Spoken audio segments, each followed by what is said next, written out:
There we go. I think we're recording now. All right, so these are the poems that have been turned in to me. I'll do fourth period, and then I'll show you some from first period. And I realize not everybody's turned in stuff. But here are bad poems. This is a bad poem. It doesn't teach you a thing. It only would waste your time. Yet, why are you still reading this? Now I feel sorry for you, that you don't have anything better to do other than reading a useless and bad poem. But can't say I haven't warned you. In short, this is a bad poem. So then, I know. I was like, you're suckered into reading this. Sorry. So that was kind of cute. It's kind of insulting too. Seriously, you got nothing. It's like a Friday night and you're reading this. What's your problem? You wrote it. You read it. Oh, go away. Shut up. That was my son. They walk by and say things. All right, so we have the poet here. Maybe she can explain some of this. He was from Arkansas. She had blue eyes. Could it be more obvious that he was from Arkansas? She had blue eyes. What the heck? You want to explain this? I was just trying to make a spoof of the ones that are like those like poems for like the beginning of movies. Where it's like, could it be more obvious that they're gonna fall in love? So, why are we showing a he and a she? Duh. That was great. That was beautiful. Yes, good job. This one is from Abel. I don't know if I'm going to read this out loud. You can just kind of read this yourself. But he decided it was called. I don't even have the title. It's Ode for an Impotent Man. Thank you, Abel. But he's not here. Gosh. So I don't have to read it out loud. He's not here. Moving right along. Oh, and this is from Vivian. Okay, I mean, Vivian. Anyway, a rap verse about going number 2.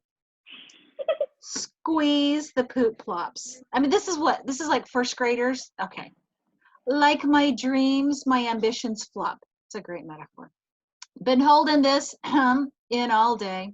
Squeezing those cheeks got me some type of way. Wipe from the front to back. Don't want a raw bacteria chilling in my crack. Flush the commode swirling away.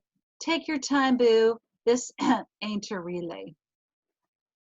Oh, Vivian. I don't know what she was thinking. Anyway, that was hers. So that's all I got from the fourth period so far. Here's some from first period. I think you'll enjoy these. You may even know who wrote this one. I just work here. I stand in the doorway and watch as people waltz in. I am top notch. I count them as they enter, even though my job is in the center. No masks in sight. They touch everything despite. Perhaps they do not care. Perhaps they are unaware. They complain about the wait. I secretly hope they altercate. I just want some entertainment. I'm not very patient. The 3 of us sit until the end of our shift. We are making more, so we'll endure the bore. We watch the clock wind as we rest our behinds. Easy work, they say. We smile in the entryway. We're paid to be nice. I need to stock ice. My boss says, thank you. I say, you pay me to be on the crew. Nearly lunchtime. A customer asks for a lime. Not my job, I want to say, but instead I point to the walkway. No appreciation they express, rather a mumble under their breath. They may sneer, but I just work here. All right, so that is Sophie at Hannaford, just sitting counting people as they come in and out. I've seen her there. She just loves it. Let's see. Oh, we got time. We can do some of these. So we got a winter breeze from Antonio. Winter breeze, the calm winter breeze doused the town in cold. The water froze along the edge, feeling bold. The zebras far away felt nothing, so we're told. The wheat in the fields around the town died. People in the streets attacked by dust. Signs in the streets streaked by rust. I think he stole this. Basements in the homes smell of must. The people in their homes eating dinner. Basic insulation is within these homes, gardens in the lawns surrounding with loam, the nearby coastal sea making foam despite the breeze. Many seas made foam despite the breeze. Winter came and stayed, making its presence made known and with the breeze. The breeze was cold and hurt those unprotected, those of which who felt neglected.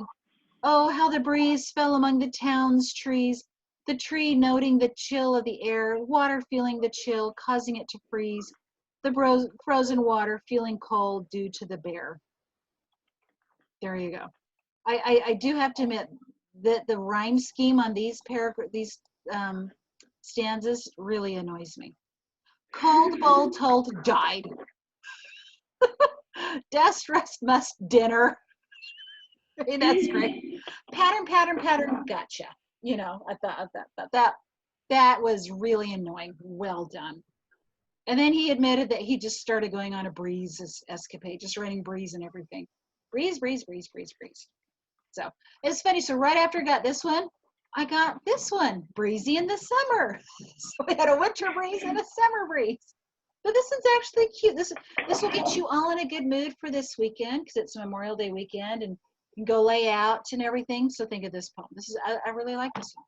Now this might come off as cheesy, but I love it when it's breezy in the summer. Doesn't this sound like a Dr. Seuss rhyme? Yeah. Now it may make me a little wheezy when it's kind of breezy, but I love it when it's breezy in the summer. Now in the summer, kids get a little dumber, but I love it when it's breezy in the summer. When it rains, that's always a bummer, but I love it when it's breezy in the summer. Now kids are jumping in the pool, trying to get all nice and cool, trying to enjoy that nice, easy summer breezy, but I love it when it's breezy in the summer. Like, oh, that was actually fun. Go away, nobody asking your opinion. I'm not talking about that. I'm talking about the stupid show. Oh, was Avatar over? No, Oh, it's really cringy. okay. She's been watching Last Airbender, Avatar, on Netflix. Did you guys know that was back on? Yeah, on Netflix, I think. Yep. It's my 12-year-old. Who wrote the Breezy Summer one? Oh, shoot. That one was actually like good. I don't see. I think it was Lainey. Oh, I don't remember now. I was throwing these all up and I kind of lost track.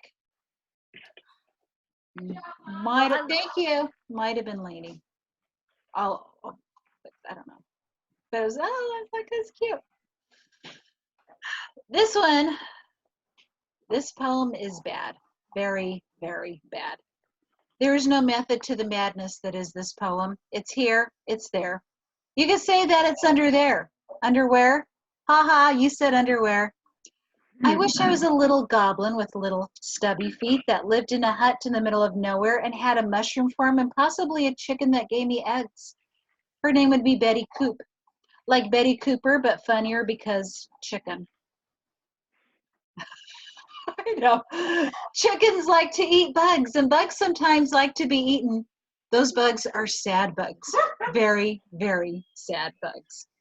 I think I might frame this poem and slap it on my wall. It really captures the essence of my mind during a global pandemic where I still have to work, and I'm working 40-hour weeks. To quote the 16-year-old Indian boy in my Instagram DMS, the world is suffering from coronavirus, and my school is worried about homework. I'm not joking. There is an Indian boy that's been in my DMS for like 2 months now and will randomly text me. I feel bad ignoring him, so I answer, and sometimes I get insightful words like that. Other times I'm sad because an Indian cinema actor is no more. To sum this bad poem up, I am tired, stressed, and depressed. Who wrote that one? I like that one. This is Heather Seeley. That was good. Apparently she has a thing with goblins and stubby feet and stuff. I don't know. Of course it was her. That's so good. This is actually pretty clever. I don't know. I really like the bugs. Those bugs. I feel like a lot so of these like supposed bad poems are actually good. Now, do you know why that is? Because the pressure to write something really good is gone. And you can just write whatever you want and you assume it's going to be bad.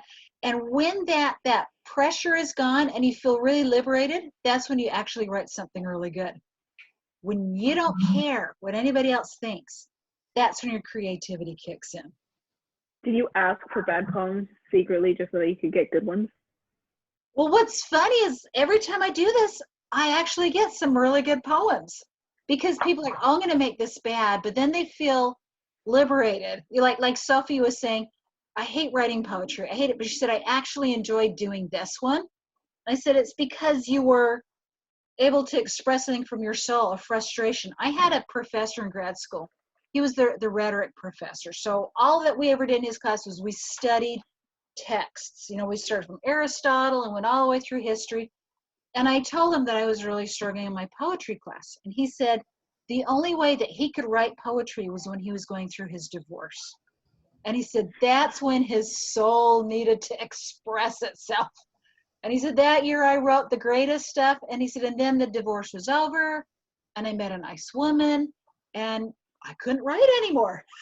You know, so it's either like with Sophie, like I'm tired of my job, and she could get it out and she wrote it that way, or you feel like nobody's going to criticize me. It's supposed to be bad, and you just feel so free, and that's when you really write fun stuff. So if you could just like bottle that feeling of I can do whatever and I don't care, then you'll be unstoppable. You know, just this. I feel great. I can do this. Who cares what anybody says? So I think this happened with Heather. She's like, I don't know what to write. And then she just like slaps this out. Yeah, make it bad. And it's kind of fun. Here we go. I am sitting on a chair with a cushion under my derriere. My feet are also on a chair. My grandma says they look like Moliere. Why is the sky blue and the grass green? No one answers me. That's mean. If it continues, I'm going to take methamphetamines, or probably my mom I'll be questioning. So yeah, I may need to send this on to Mrs. Morris because we've got someone who wants to take drugs if they can't get an answer. Here's this one. This one is supposed to be a terrible poem, but I think that instead of a bad poem, it's more like terrible about the world. There was an apocalypse. We don't have survival tips. Everything is in ruin. Oh, Vivian's coming. Everything is in ruin. Another storm is brewing. There is no sun. That's not fun. I guess we have to go find a new planet. Let's hope we don't ruin it. So, I mean, that's a little bit of a tortured rhyme right there, planet and ruin it. But it's like, hey, you know, not too bad. I like that one. This one's bad. This sounds like something you would read on a first grader's Mother's Day card. Hey, Vivian. You'll have to watch the recording. I did read yours earlier. I'm so sorry. I don't know what was going on in your poor little brain. Anyway, roses are blue, violets are red, potatoes are brown, more like toe-tatoes. They smell like poo, and you know it too. This is like what a first grader would write on a card for Mother's Day or Father's Day, because fathers would probably appreciate that more. So, let's see. Here we go. A poem written in a minute. 1 minute, un minuto. 60 scrumptious seconds. 20 seconds left. Like the sound through an hourglass. I run out of time.